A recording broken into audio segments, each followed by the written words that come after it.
The Milwaukee Brewers have made multiple moves as we are only days away from the beginning of MLB free agency. And with these moves, the Brewers' plans have been revealed. We're going to be breaking it down, going over what this means going forward for not just this Brewers team, but also heading into next season, where we're going to have to see quite a few different moves. I'm going to bring it all down here in this video. Before we do jump into it, though, ladies and gentlemen, I ask you one favor. If you haven't already, be sure to hit the sub button. Join me here on the channel. We're covering everything Milwaukee Brewers, and we have a lot to go about today, so let's jump straight into it. And first of all, I wanted to pull up the latest moves that the Brewers have made. Quite a few as well. We do have some more stuff here at the end of the video, so I do want you guys to stick around for that, because I need your opinion on something, so be sure to stick around for that and let me know in the comments below. But as of today, a few hours ago at this point, Jeff Passan has released this. Rhys Hoskins and Jose Quintana are headed to free agency, as our mutual options were declined. Catcher William Contreras' club option was declined too, but he'll remain with the Brewers and just go into a second year of arbitration. Now, these are some moves, first of all, that we did expect on the Jose Quintana and Rhys Hoskins front, both of which I've made a video on separately here, spoken about as well. Why there's likely that these two were to be gone. So go and check those out as well. I'm going to give a little breakdown of that here, but going into it as well, we've spoken about the rotation quite a bit, and this rotation being someone that has, or a part of this team that has a lot of depth. Now, there's very young assets to this, which is obviously a very good thing heading into this Brewers next couple of seasons, especially with Miz now being really the leader on this team, with Brandon Woodruff also being on his way out. But with this team right now, Jose Quintana really didn't seem to have a spot, and I feel like that was very evident once we got to this postseason. And he was one of the guys who really, first of all, was not healthy to end the season, was missing about a month, but did come back, came out of the bullpen for a couple of games, and had a decent result, but still kind of found himself pushed out of not just his rotation, but the entire pitching staff for this Brewers team. And that really has seemed to be the plan for this Brewers team, is to clear up some room, make sure that everybody is able to get in, and at this point right now, this is certainly the beginning of it. And especially when on Thursday of this week, November 6th, is when all of the options need to be figured out. So the Brewers really didn't hesitate to make these moves. We've also known Rhys Hoskins, who was not in this team for majority of the year, and especially after Andrew Vaughn was acquired by this Brewers team. He was a guy that really also found himself with no room here, and we knew at some point that it was bound to happen, and officially it has gone underway now. There was a lot of people questioning as well what this reason is behind the decline of the option of William Contreras, and Jeff Passan was not really afraid to show that. He came out here and put this: great question. The Brewers had essentially they had a $12 million option on top of the $6 million deal Contreras signed last year. It was essentially a hedge against him having a Cal Raleigh type year and exceeding the $12 million in comparison-based arbitration system. Instead, he'll get a raise, but not that big. So there is no worry about him going anywhere. The option declined simply was more of a monetary side of things, which of course we know is okay. That's fine, regardless of what happens, as long as William Contreras is still here. That is the plan. And I mean, for a guy who was as good as he was this year, he is someone that really needed to be on this roster. And I've spoken about it in the last few videos. He's a guy that this Brewers team are building around. He's someone right now at this point that has been a leader on this team. Not just on the field, not just at the plate, not just with this team getting significantly younger with a lot of these moves being made over the past couple of days, but he's a veteran on this team now, and even though there's trade reports floating around, he's a guy that the Brewers, we know, will be very hesitant to move in any sort of deal that we can even think of. Now, on top of these moves, there were some more made yesterday going into this, and I wanted to wait until we got everything because we knew this information was going to come out regardless of what this move, who it would have been on that front, but we know there was two big sets.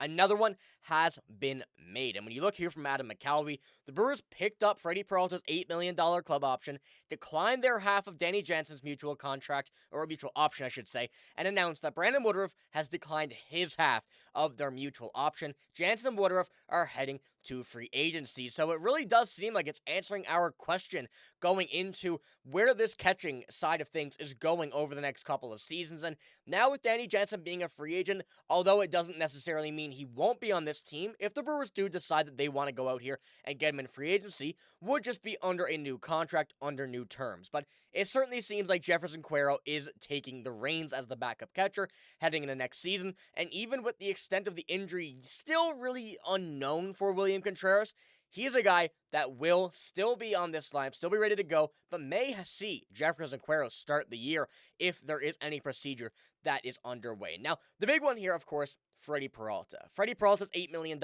option, an absolute steal. He's a guy that, as we've been talking about over the past couple of weeks and really going into it since the Brewers got eliminated from the postseason, that his projections were absolutely sky high. We knew that his $30 million AAV is one that his next contract would get, regardless of if this means a trade is coming for Freddy Peralta here in this offseason. The Brewers still remain in control.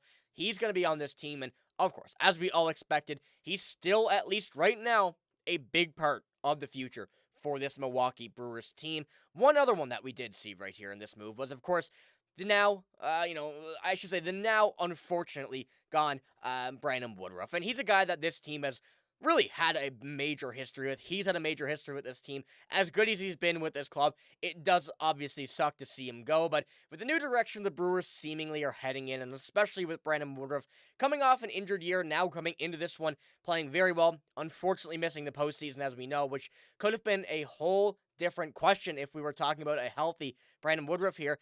He is also heading to free agency, but a legend with the team, a legend with the club, and obviously wish him best wherever he does end up going here in this year's free agency. But with a lot of these moves being made, we know there's a lot of stuff also heading in this direction for the Milwaukee Brewers on the free agency basis. And one more option that was really, or one move that was made, in the other news was right-handed pitcher Coleman Crowe to the 40-man roster, keeping him out of minor league free agency. Number 25 in the pipeline on the top 30 Brewers prospect list. Saw a promising 25 season, but derailed by hip and forearm injuries. Now, of course, as we know, Coleman Crowe, not the most known name, I would say, in the organization of the prospects, especially when you're looking at the big leaps that we've seen taken from some of the top.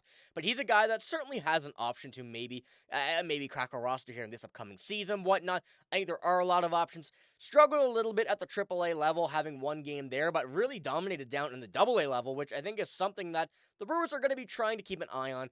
Making him a cheap player that could get on this roster, something the Brewers love to see. And obviously we know that the spending, not the biggest favorite, but if they can get someone internally, save that money, that's something that this team would really like to see here in Coleman Crowe. But still, a lot of time for him to develop, a lot of time for stuff like that to happen. But with these Brewers moves, gives them some options in free agency. And like I said, we're going to be talking about this here throughout the offseason. And with free agency starting up very, very soon, there are still a lot of players, a lot of moves that we may see the Brewers make here regarding not just position players, not just pitchers, but with what the plan is trying to be, and with a very young force of players coming in, you're going to want to see at least some veterans jump into this roster. I'm not going to dive into too many. Spoke about some in previous videos, but that is going to have to be a big conversation for when we do end up here getting into some more, reports that we've been seeing about players linked to the Brewers. Now, I do have a few updates before we do finish the video off here. And first one I want to do, talk about and making an impression. Caleb Durbin is on the NL Rookie of the Year finals,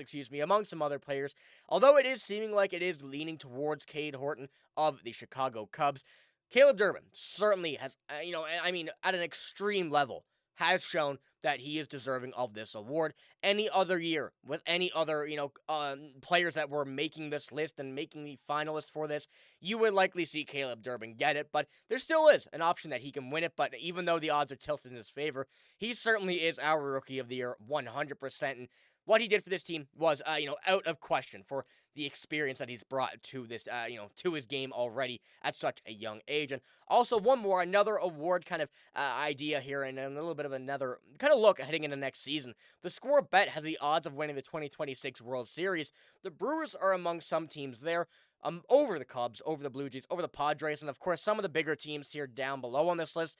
But it's pretty good odds. Still getting the respect I think this team deserves, even after a year where you have a lot of younger guys playing well, a lot of not big names necessarily, and a lot of players that certainly are now household names across the MLB.